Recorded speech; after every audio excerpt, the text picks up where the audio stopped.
everyone, welcome back to the cabin. I actually went up to my post pile and was looking for a piece of hardwood for a new item that I was able to pick up. This handle is rotted, but this is an old sigh that was given to me, and I believe that I can actually fix this thing. So yeah, right in here is where it's broken or rotted in two. So I was looking around up there. That's why it pays not to throw anything away. I actually found that piece of dogwood that's just about got the same curve. Let's see if I can lay this up here. It would actually go the other way. Look at that. Just about has the same curve.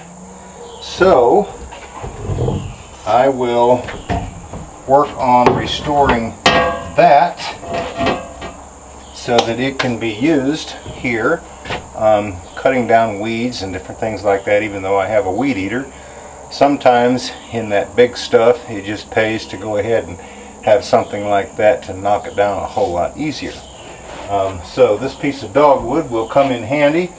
Now, dogwood is harder than hickory and oak because the fibers are more dense, so that will work out really good, and we will use some of that timber oil on it and get it all looking good and get that thing in proper working order. Now, this thing does have, let me show you this, it does have a ring on this handle right here, and it is supposed to go up into this area. But what I think I'm going to do is I will just go ahead and drill a hole and put a bolt through that, and that should hold that thing in place. So that's one project that I've got that's coming up, and probably what I'm going to do is on this review channel I will probably throw in some DIYs, you know, on how, maybe not the proper way to do it, but how I would do it. But yeah, some do-it-yourself videos on how to restore some of these antiques with wooden handles and things of that nature. I also got this right here.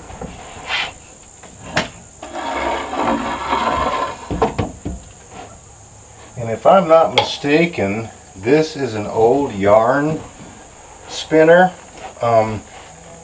The pieces, I think, are all here. The only thing is some of these pins that go in there are a little bit loose and so forth. So what I'm going to do is try to replace everything in here that is not in good working order.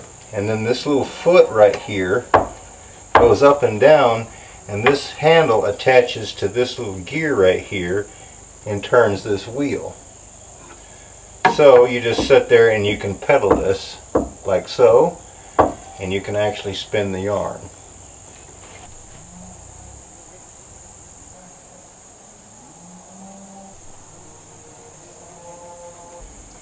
The other thing that I was lucky to pick up was this old hand drill right here. I don't think I've shown this before, but it was kind of stuck, and a little bit of WD-40, and look at that right there. The only thing that it's missing is the end that goes on it right here that actually holds your bit. So I'll have to find one of those, or I'll have to make one. But yeah, that would be really cool to restore this so that I can use this right here to drill holes with. One of the other items that I was able to pick up was a foot adze. This right here is used to hew logs, or the previous home that I built had the ceiling was 22 feet high, and I had 3 by 6 beams going up basically in an A-frame with a brace going across. That's what held the roof up, and about every 4 feet, and I used a foot adze to hew out That's a lot of times you'll see lumber or logs that looks like they've been chipped. Okay, this is what they would use on something like that. The edge on this is actually reversed, so that when now the handle's broken, so I've got to be very careful. When you come down like this, it chips it up. It doesn't dig in. The tool wants to chip out, or it wants to cut out of whatever you're cutting it into. So if you had it reversed, where the bevel was on the front side, then what it would do is it would actually try to cut in. But what this does is when you cut it, or when you swing it like this, it wants to kick out of whatever you're cutting, so that's where those chips come from. And yeah, these things are very expensive. If you go to buy them, the handle is actually cracked right here.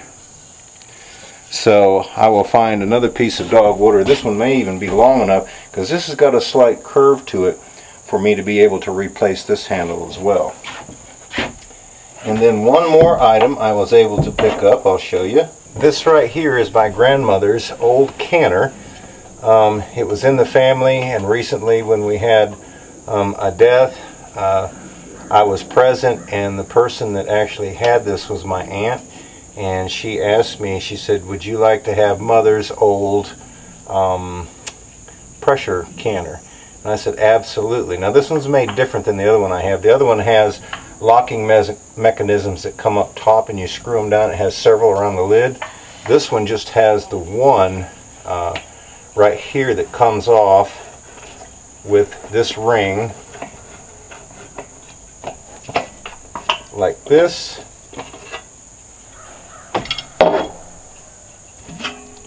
And that lid comes off, and then you've got down inside here, of course, you've got a wire basket. It's been a while since that's been taken out of there, but you've got the wire basket, and I've got some other items that would actually go down in this as well with that other pressure canner that I've got. So they were afraid to use this. This one only has one seal, and that's this one right here in the lid. But you know what? It still appears to be in really good shape. It doesn't look rotten or anything. But the safest thing to do would be go ahead and buy another one and replace that. I don't know if the temperature gauge still works. I suppose we would find out if we put some water in there and heated it up. But yeah, so I've come up with another way to can besides that other pressure canner that I've got. This one actually was in the family, like I said, and still is. So I will see about getting this thing fixed with a new gasket in there. I think there's a place, I can't remember the name of it. It's up in Ohio. It's shoot, the name skips my mind right now, but they sell all different types of off-grid supplies and stuff like that, and I will probably be able to find something there to replace that with. So I've got what, 1, 2, 3, 4, 5 new items actually that I was able to pick up here recently that will allow me to become more self-sufficient up here. You know, being self-sufficient or becoming more self-sufficient, there's going to be a lot of things that I won't be able to provide for myself, but just to be able to be as self-sufficient as possible does require some work. It does require some effort, but I'll tell you what, I've had more fun this year growing the garden and canning. I've got probably 10 cases in there, and Jennifer's probably going to bring maybe another 2, so that will be 12 cases of stuff that we have canned out of the garden, anywhere from corn to pickles to sauerkraut to tomatoes, and some other items that she put up that will last me through the winter. Now, you know, if we look at winter like being here, it's an average of about maybe 4 months out of the year, possibly 5, depending on, sometimes things change, from year to year, but let's say 5. Just those 10 cases, that would allow me 2 cases per month to be able to eat off of. And since it's just me here, then the 10 cases, 2 cases a month, that would pretty much do me, because if I open up a jar of corn or a jar of sauerkraut or something like that, I'm probably going to eat on that 2 days, maybe 3. So I'm kind of figuring out, it's kind of been trial and error, but I'm kind of figuring out, how much am I going to need throughout the winter time of the different things that I like. And then I'll know every year how much to actually put up. So I talked with my daughter. She's going to want to grow some more things next year. And I know that my sister, she's not really physically able to get out and do anything, but she does help support with money, whatever we need it for as far as the garden goes. So it'll probably be a community effort next year on the garden, so I'm going to have to find some extra space to plant some more things. The effort and the work that was put into all the things that I've been talking about here is very rewarding. At the end of the day, you have a lot of satisfaction in what you have done, the process, the journey to planting the plants and raising the garden, harvesting it, canning it, putting it up. And you know what? I think it even tastes better on the plate when it's in front of you, because you know that you actually produced all that yourself, And so I think that that's why I think that it tastes better. But I'm going to have a whole lot to eat this winter because Jennifer and I have put up quite a bit of stuff. So yeah, I'm kind of excited about getting to working on a lot of these tools. I've still got a whole lot hanging on the wall that need to be redone. So, this channel, we've kind of been thinking about repurposing it into some DIYs.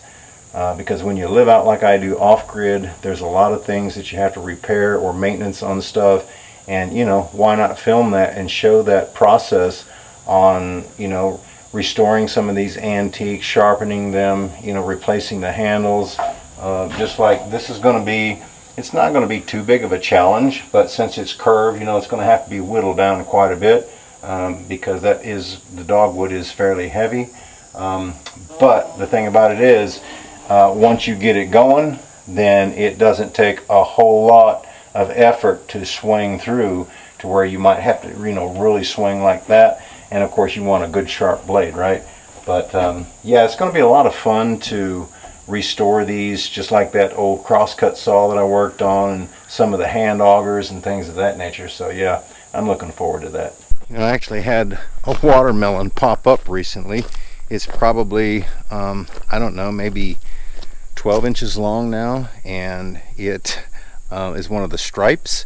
I don't know how big it's actually going to get before it starts getting cold or we have a frost, but hopefully it'll get big enough that we can eat it. Anyway, thought I'd walk down here. I actually dug up the potatoes, picked up all of the onions and the cucumbers so that I can start getting rid of some of those vines and feed them to the animals. The hog eats some of, what I figured out, or what I found out, is the hog, I don't know if it's all hogs, but our hog does not like really tomatoes. She still has a trough of tomatoes up there that I poured in a couple days ago, and I'm going to have to get in there and dig them out because she's not eating them. So I don't know if it's all hogs that are like that, but this one doesn't like tomatoes. So as you can see here, I've actually cut all the lettuce down. I have saved the seeds, so hopefully we can replant that next year. The beans over here, Jennifer picked a great big huge Walmart bag full of those. So she took those home to can those. Now we picked all of the bell peppers the other day, and she picked some of the banana peppers, but this one plant here has probably got 20 banana peppers hanging on it, and I've got one in the back there and then this row right here. So I've still got banana peppers coming on, and I may even have a few more of the bell peppers that come in. So, and she'd already picked the jalapeno, the cayenne, and the habaneros to make salsa with those. But yeah, that's pretty cool. So I like those banana peppers, and I'm going to try to see if I can get her to can some of those. Now you can see right here a lot of the plastic that is coming off the door. The sun has basically deteriorated it to the point where now it's starting to break apart. That's actually left over from the wrap that I had around the house when I was building it. So what I was going to do was cut up some really thin material and actually cover those doors with it. But then I thought, you know, that would probably be a waste, because we're going to turn this into a woodshed when we get the new building down there to house the sawmill, the tractor, and the wood shop. So I think what I'm going to do is just go ahead and put more plastic back up there, because it lasts about a year, maybe a year and a half before it actually does this. So that should give me plenty of time to go ahead and get that lumber milled up, stacked up, in order to build that new barn. So yeah, I think I'm going to go ahead and cover this with plastic again, because it does allow me daylight during the day when I'm in there, if it's in the wintertime, where I can build a fire and kind of keep some of the heat in there where it's not so cold, and actually mill the lumber. Tell you another thing, I was walking by here, and I just have to mention this. This tractor, this new TYM that we picked up, I'll tell you, it is a super nice tractor. If you've been watching the videos, having this grapple in the front end allows me to be able to pick the log up and set it down there with gentleness, where I couldn't do that with the forks. I could actually do it with the straps when I had the Kubota, where when I used to put the straps around, I had 2 hooks welded on the bucket. I could do it that way, but when I got the forks, I tried using the forks because it was easy to transport the logs with the forks. But trying to put a log on the sawmill, you might as well forget it, because you don't want to damage your sawmill by trying to roll something off and it's slamming down on the bunks. But this TYM 574, I'll tell you what, it is super nice. Now, the air conditioning and the heat in the cab, it's nice to have, but honestly, it's probably not going to do a whole lot for me, because I'm only in the tractor or on the tractor maybe 5 minutes at a time, either going to pick up a log or whatever, because everything that I'm doing, you know, requires my effort. So it's not like I'm farming, you know, would be in the tractor a lot, or you know, bush hogging. Now, I will have to bush hog. I said that before, I thought, because I've got a bottom down there that I need to try to reclaim.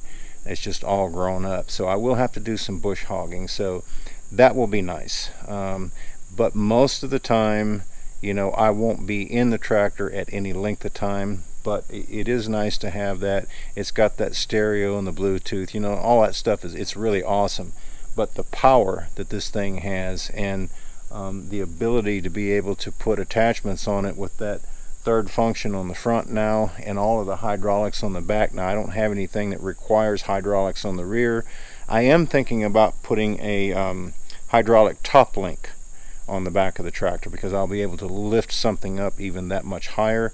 So that's something that I may look at doing, which I will be able to plug into the ports on the back side. But yeah, this new tractor right here is about 3 times what the Kubota was, and so it is really serving us in a right manner up here at the homestead. You'll probably see some clips in the near future on the Outpost video of me continuing to rock around the cabin, because I need to get not only that bottom covered, because I still have my post and beam exposed in the actual corners, so I need to get those covered up.